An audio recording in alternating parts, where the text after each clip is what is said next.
coronavírus chegou no Brasil. E agora? Tudo a gente não sabe, é a primeira vez. Mas a gente sabe que é um vírus que se dissemina depressa. Provoca uma doença grave? Na grande maioria das vezes, não. Provoca um quadro benigno, muito semelhante ao dos resfriados.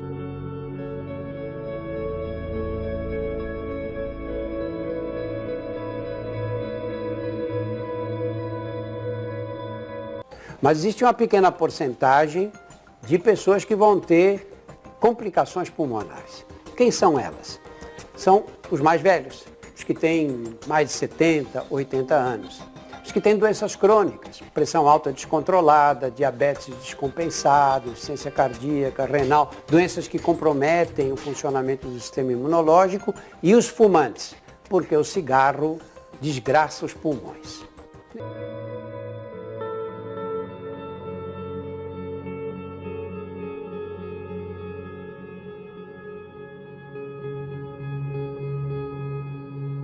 No momento, nós temos dois tipos de atitude. Aqueles que menosprezam, falam, isso não é nada, isso é uma doença que só mata velho. Está errado pensar assim, porque você adquire o vírus, você vai levar para sua família dentro de casa, você vai levar para a comunidade em que você vive. E há os outros que acham que não, tem que correr para o supermercado, estocar comida, me trancar no meu quarto, também é exagerado.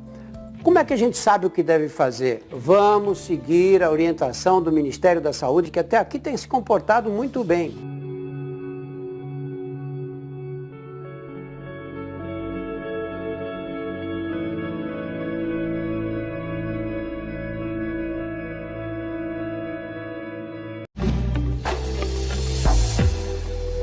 Se eu tiver que ficar numa fila, por exemplo, qual é a distância minha para o senhor?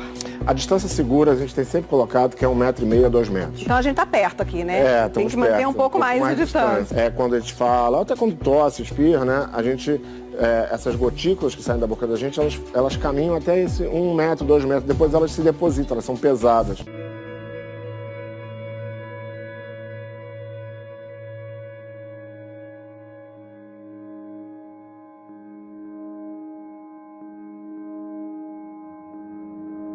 Quais são os sintomas do coronavírus? Olá, meu nome é Renato Barra, sou médico e esse vídeo faz parte de uma série de vídeos sobre o coronavírus que tem como objetivo tranquilizar a população, trazendo informações e esclarecendo dúvidas sobre o coronavírus. Quais são esses sintomas relacionados à infecção de via aérea superior, que lembra um resfriado comum? Vou resumir aqui em 5 deles. Primeiro, uma febre. Segundo, tosse seca. Terceiro, dificuldade para respirar. Quarto, congestão nasal. E quinto, mal-estar. A pessoa infectada pelo coronavírus pode ser assintomática, ou seja, não apresentar sintomas, isso é menos frequente. Porém, a grande maioria apresenta sintomas respiratórios, semelhantes a um resfriado comum. E aqui vem uma pergunta muito frequente. Doutor, eu estou um pouco com um quadro de gripe, resfriado, tosse. Será que pode ser o coronavírus? Eu preciso procurar uma emergência, um pronto atendimento? Bom, a princípio não. A recomendação de procurar um pronto atendimento na suspeita de coronavírus é aquela pessoa que, além de ter um quadro respiratório, como já disse antes, ela ter viajado nos últimos 14 dias ou ter tido contato com alguém que viajou nos últimos 14 dias para aqueles países de risco, principalmente a China, a Alemanha, Itália, França, entre outros países. São os países de maior risco para o coronavírus. Então a recomendação de procurar uma emergência, um pronto atendimento, é apenas para esse grupo de pessoas que teve algum contato nesses países de risco. Ou seja, como eu já disse, esses sintomas lembram muito um quadro de gripe, resfriado comum. Vale a pena aqui reforçar que cerca de 20% dos pacientes com coronavírus podem evoluir para um quadro mais grave. Geralmente são pessoas acima de 60 anos de idade, com doenças crônicas como diabetes, doenças cardiovasculares. Essas pessoas com quadro grave do coronavírus podem evoluir para um quadro de pneumonia e dificuldade de respirar mais acentuado. Nós chamamos de insuficiência respiratória aguda, necessitando de oxigênio, internação, até em unidade de terapia intensiva, UTI.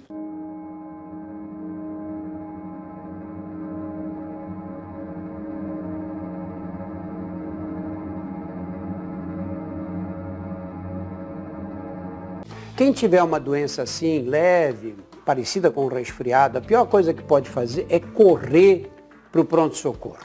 Por quê? Porque se você estiver infectado pelo vírus, você vai levar o vírus para a sala de espera. E ali você vai infectar as pessoas de idade que têm outros problemas de saúde. Vai infectar médicos, enfermeiras, atendentes de enfermagem, que são pessoas fundamentais no atendimento. Mas aí você diz, não, mas se eu tiver um resfriado, eu quero saber se eu estou com o vírus. Vai fazer diferença? Não existe remédio específico para isso. Se você tiver resfriado, faz como a sua avó ensinava. Repouso e canja de galinha.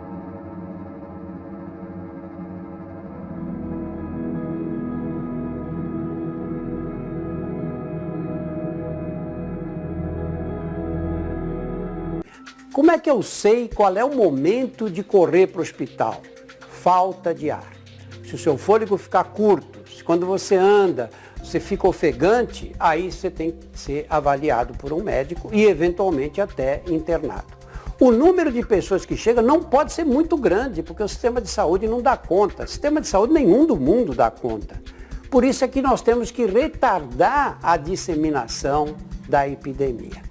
Cada um tem que estar consciente do seu papel. Qual é o meu risco individual? É pequeno, mas eu tenho que pensar nas pessoas frágeis da minha família e da comunidade em que eu vivo.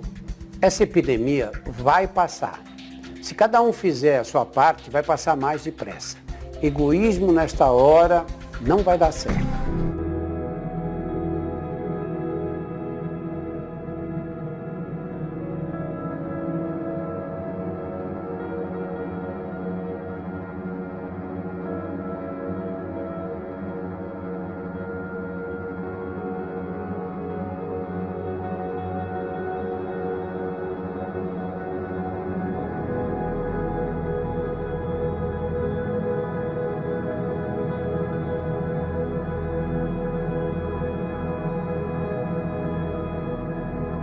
Para a lavagem, utilizando-se sabão ou produto antisséptico, orienta-se que todo o processo seja realizado em, no mínimo, 40 segundos.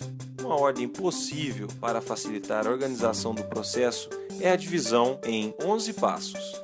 Número 1. Primeiramente, abra a torneira e molhe as duas mãos, evitando o contato direto com a pia. Número 2. Aplique sabonete líquido ou desgermante na palma das mãos, em quantidade suficiente para cobrir toda a superfície delas. Número 3. Ensaboe as palmas das mãos esfregando-as. Número 4. Esfregue a palma da mão direita contra o dorso da mão esquerda, entrelaçando os dedos, e vice-versa. Número 5. Friccione a palma das mãos entre si, com os dedos entrelaçados. Número 6. Esfregue o dorso dos dedos de uma mão com a palma da mão oposta, segurando os dedos e vice-versa. Número 7. Esfregue o polegar direito com auxílio da palma da mão esquerda, realizando movimentos circulares, e repita o movimento alternando as mãos. Número 8. Friccione as polpas digitais e as unhas da mão esquerda contra a palma da mão direita, fazendo um movimento circular, e vice-versa. Número 9. Esfregue os punhos com o auxílio da palma da mão contra a lateral, realizando movimentos novamente circulares. Número 10. Enxague as mãos, retirando os resíduos de sabonete. Evite contato das mãos ensaboadas com a torneira. Número 11. Enxugue as mãos com papel toalha, começando pelas mãos e seguindo pelos punhos.